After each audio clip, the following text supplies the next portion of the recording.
Good morning, नमस्कार। गुणनखंड एवं गुणज, फैक्टर्स एंड मल्टीपल्स,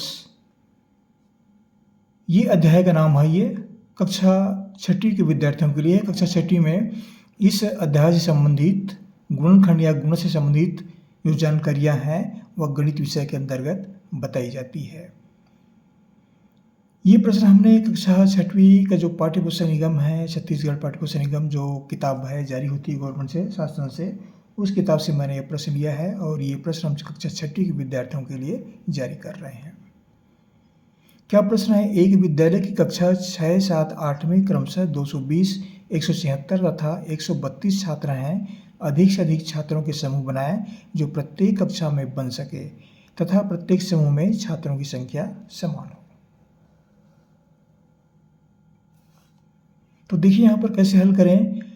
कोई विद्यालय है, विद्यालय में कक्षा छठी में कितने विद्यार्थी हैं? ये 220 विद्यार्थी हैं। ये कक्षा सातवीं में कितने विद्यार्थी हैं? कक्षा सातवीं में हमें दिया गया है 176 छात्र। और कक्षा 8 में कितने छात्र हैं? 132। इतने छात्र हैं। क्या बोल रहे हैं कि अधिक से अधिक छात्रों के समूह बनाएं, छात्रों को समूह बनाना है। और ये कह रहे हैं कि प्रत्येक समूह में समान संख्या होना चाहिए, तीनों कक्षा में समान संख्या होना चाहिए, ये समान होना चाहिए। क्या करना है? समूह बनाना है। उस समूह में समान संख्या को लेते हुए हमको संख्या निकालना है, छात्रों की संख्या। तो इसके लिए हमें इन तीनों संख्याओं का महत्तम समवर्तक ज्ञात करना पड़ेगा। 220, 176 और 132 का महत्तम समवर्तक निकालना पड़ेगा। महत्तम समवर्तक को इंग्लिश में HCF बोलते हैं, हाईएस्ट कॉमन फैक्टर। प्राय इसका उपयोग करते हैं HCF का। तो हम निकालेंगे महत्तम समवर्तक। तो महत्तम समवर्तक निकालने के लिए इन तीनों संख्या को हम फिर से लेते हैं, 220, 176 और 132। हमारे पास 3 संख्याएं हैं। इन तीनों संख्याओं का महत्तम समवर्तक निकालेंगे। इस तरह से एक चिन्ह बना देते हैं। देखते हैं कि ये यहाँ पर किससे पहले भाग जाएगा। तो सबसे पहले हम 2 से भाग देंगे। 2 से भाग देते हैं। यहाँ पर देखिए ये भी 0 है, 6 है, 2 है, ये सब इकाई में 2, 6, 0। तो ये सम संख्या है, ये तो सम संख्या है, तो इसमें भाग जाएगा, ये 2 से भाग जाएगा। तो हम 2 से पहले भाग देते हैं। ये हुआ 2 एकम 2, फिर इसको भाग देंगे 2 एकम 2, फिर 2 शून्यम 0, 110 बार गया। अब यहाँ पर देखते हैं कि 2 से भाग देते 1 में नहीं जाएगा, हम 2 संख्या लेंगे, 17 लेंगे, तो ये होता है 2 अट्ठे 16। कितना बचा? 1 बचेगा, ये बन गया 16। तो ये फिर हो जाएगा 2 अट्ठे 16। इसको भाग देते हैं तो 1 संख्या में भाग नहीं जाएगा, 2 संख्या लेते हैं, तो 2 छेक का 12, फिर बचा 1, तो ये फिर 12 बन गया, 2 छेक का 12। ये फिर सभी संख्या है। इकाई को देखते हैं, इकाई में 0, 8, 6 है, तो फिर 2 से भाग जाएगा। 2 पंचे 10, बच गया 1, 2 पंचे 10, 55 बार गया। इसको भाग देते हैं, 2 चौका 8 और 2 चौका 8, 4 बार जाएगा। इसको लेते हैं, 2 तिया 6 और फिर 2 तिया 6। अब देखते हैं इसमें किसका भाग जाता है। अब यहाँ पर देखते हैं कि ये 3 है इकाई में, यहाँ पर 4 है और ये 5 है, ये सब अलग अलग संख्याएं हैं। किससे भाग जाएगा? ये 3, 4, 5, 6, 7, 8, 9, 10, यहाँ तक भाग नहीं जाएगा ये।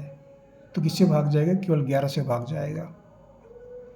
11 का पहाड़ा पढ़ते हैं तो ये होता है 11 पंचे 55, फिर पहाड़ा पढ़ते हैं तो 11 चौक 44 और फिर 33 में 11 तिया 33, 3 बार भाग जाता है। अब ऐसी कोई संख्या नहीं है कि इन तीनों में एक साथ भाग जाए।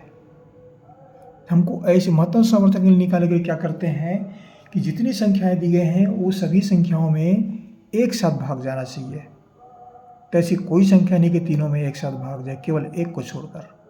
तो यहाँ पर एक को नहीं लेते हैं, कोई संख्या भाग नहीं जाएगा। तो उभयनिष्ठ गुणनखंड क्या है? ये दोनों उभयनिष्ठ गुणनखंड है, 1 2 3, ये उभयनिष्ठ गुणनखंड है। ये कौन कौन सा? ये 2 2 2। तो महत्तम समवर्तक हमें प्राप्त हुआ, महत्तम समवर्तक या HCF हमें क्या प्राप्त हुआ? इन संख्याओं को लेंगे, तीनों को लेंगे, 2 गुणित 2 गुणित 11, 2 दूनी 4, 4 गुणित 11, 11 चौक 44। हमें क्या प्राप्त हुआ? 44। ये 44 क्या है? छात्रों की संख्या है।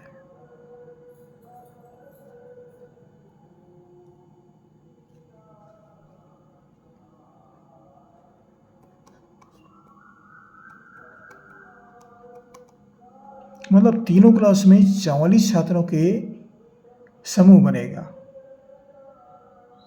44 का समूह बनेगा, क्योंकि ये उभयनिष्ठ संख्या है।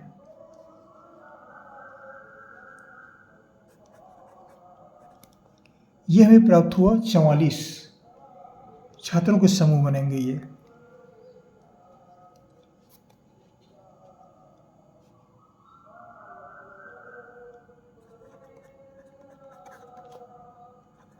छात्रों का समूह बनेगा ये 44 बच्चों का। 44 बच्चों का छठी में समूह बनेगा, फिर 7वीं में बनेगा, फिर 8वीं में बनेगा। तीनों क्लास में 44 बच्चों का समूह बनेगा।